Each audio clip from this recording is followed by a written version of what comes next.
اگر راستہ خوبصورت ہے تو معلوم کرو کہ کس منزل کو جاتا ہے، لیکن اگر منزل خوبصورت ہے تو راستے کی پرواہ نہ کرو۔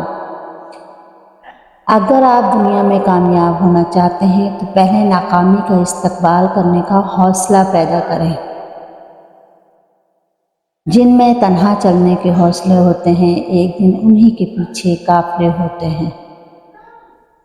کتے بھونکتے ہیں اپنے ہونے کا احساس دلانے کے لیے ہی، جنگل کا سناٹا شیر کی موجودگی بیان کرتا ہے۔ تنقید، فکر بازی اور طنز سے حوصلہ نہ ہارو، شور کھلاڑی نہیں تماشائی کیا کرتے ہیں۔